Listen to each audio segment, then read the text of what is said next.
Dear students, ये chapter number 12 का numerical problem number 7 है। इसमें हमें क्वेश्चन ये किया गया है कि एक पार्टिकल के ऊपर 20 इलेक्ट्रॉन्स के बराबर चार्ज है और वो 100 वोल्ट्स पोटेंशियल डिफरेंस में जो है फॉल करता है और उस वो एनर्जी कितनी एक्वायर करेगा वो हमने जो है इस आंसर करना है। इससे पहले हम एक ये कंसेप्ट को रिवाइज कर लेते हैं। देखिए, आपके पास ये दो पॉइंट्स हैं, A point and B point. A point का पोटेंशियल वी ए है और बी पॉइंट का पोटेंशियल वी बी है। असल में किसी पॉइंट का नहीं पोटेंशियल होता, या हम जब कहते हैं ना किसी पॉइंट का पोटेंशियल है, इसका जो अदर रेफरेंस पॉइंट होता है वो इन्फिनिटी पे होता है। इसका मतलब है कि ए पॉइंट का potential with respect to infinity जो है वो वी ए है और बी पॉइंट का potential with respect to infinity वो वी बी है। अच्छा, अब आपके पास एक टेस्ट चार्ज है। आपको पता है कि टेस्ट चार्ज जो है वो ऑलवेज पॉजिटिव होता है। ये आपके पास टेस्ट चार्ज है जो कि बी पॉइंट पे पड़ा हुआ है। अब यहाँ पे जो इलेक्ट्रिक फील्ड है वो इस डायरेक्शन में है, क्योंकि आपको पता है कि electric field along the decreasing potential होती है, कि जिस तरफ को पोटेंशियल डिक्रीज हो रहा हो। अब ए पॉइंट का पोटेंशियल ज्यादा है, V A is greater than V B, तो इसका मतलब ए पॉइंट का पोटेंशियल ज्यादा है, बी पॉइंट का पोटेंशियल कम है, तो यहाँ पे इलेक्ट्रिक फील्ड की ये डायरेक्शन होगी। अच्छा, अब ये जो चार्ज टेस्ट चार्ज वगैरह अगर हमने रखा है, अब यहाँ पे देखें कि इलेक्ट्रिक फील्ड की डायरेक्शन ये है, इसके ऊपर फोर्स इस तरफ को लगेगी। इसका मतलब है कि अगर इस टेस्ट चार्ज को मैं बी से ए की तरफ मूव करके ले जाना चाहूंगा तो इसके ऑपोजिट में इलेक्ट्रिक फोर्स लग रही है, जो कि जो है मेरे इधर जो मैं काम कर रहा हूँ, ठीक है, उसको मैं हर्डल यानी है, यानी मुझे यहाँ पे क्यू नॉट टेस्ट चार्ज को बी से ए तक ले जाने के लिए मुझे वर्क करना पड़ेगा, यानी ये खुद से जा नहीं सकता। सो मैं वर्क या एक्सटर्नल एजेंसी जो है वो इस क्यू नॉट टेस्ट चार्ज के ऊपर वर्क करेगी इसको बी से ए तक ले जाने के लिए। तो वर्क जो टेस्ट चार्ज पे किया गया उसको बी पॉइंट से मूव करवा करके ए पॉइंट तक ले जाने के लिए डिवाइडेड बाय वो चार्ज जिसके ऊपर वर्क किया गया, ठीक है, ये आपके पास पोटेंशियल डिफरेंस के बराबर होगा बिटवीन दीज टू पॉइंट्स, जिसमें हम कह रहे हैं कि वर्क डन किया गया बी से ए तक ले जाने के लिए डिवाइडेड बाय किस टेस्ट चार्ज को ले जाने के लिए, क्यू नॉट टेस्ट चार्ज को ले जाने के लिए वर्क किया गया। अच्छा, ये पोटेंशियल डिफरेंस के बराबर होगा बिटवीन दीज टू पॉइंट्स, यानी V A minus V B के इक्वल होगा। सो डेल्टा वी का हम ये फार्मूला पढ़ चुके हैं, delta V is equal to W by Q not, ये इसका प्रूफ है। अच्छा, अब जितना इस यहाँ पे भी इसकी इस क्यू नॉट जब टेस्ट चार्ज जब बी पे पड़ा था ना, यहाँ भी उसकी जो इलेक्ट्रिक पोटेंशियल एनर्जी थी जो कि हम उसको यू बी से रिप्रेजेंट कर रहे हैं।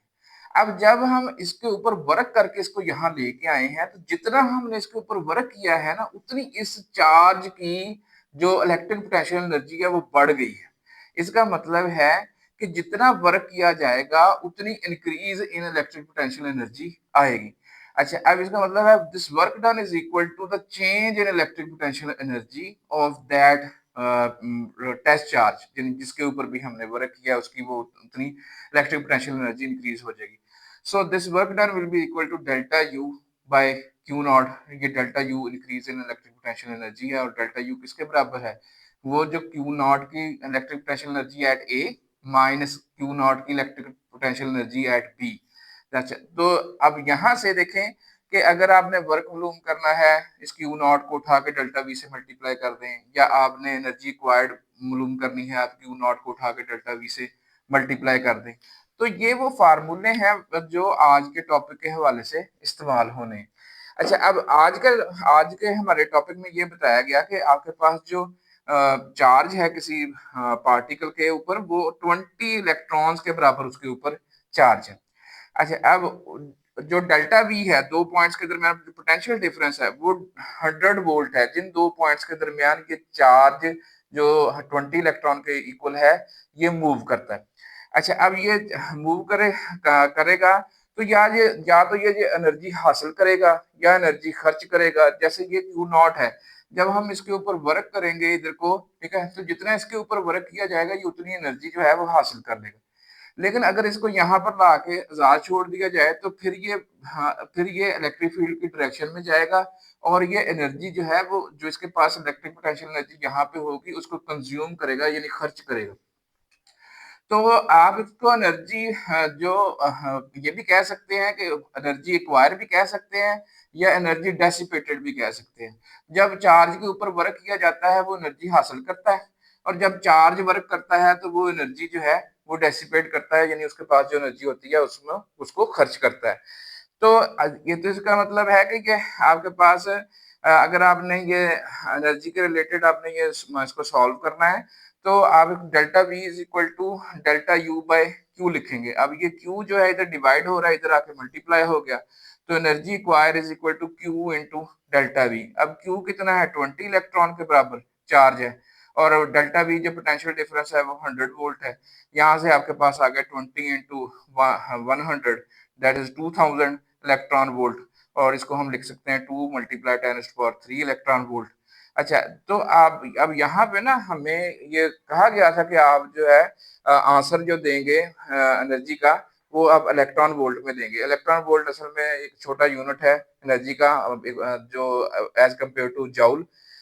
तो यहाँ पे हमें बताया गया कि आपने इलेक्ट्रॉन वोल्ट में आंसर करना है। अगर हमें कहता है कि जूल में आंसर करना है तो हमने यहीं पे आपके पास जहाँ पे 20 इलेक्ट्रॉन लिखा हो ना वहाँ पे 1 इलेक्ट्रॉन का चार्ज डाल के 1.6 10⁻⁻19 कूलम डाल के तो हमने यहीं पे चार्ज का जो स्टैंडर्ड यूनिट कूलम में ले जाना था और एंड पे यहाँ पे कूलम वोल्ट खुद ही आपके पास जूल में आंसर आ जाना था। लेकिन हमें वो करने की जरूरत नहीं थी क्योंकि उसने हमें कहा ही ये है कि आप इलेक्ट्रॉन वोल्ट में आंसर करें। Hopefully answer the question. फिर मिलते हैं नेक्स्ट न्यूमेरिकल प्रॉब्लम के साथ।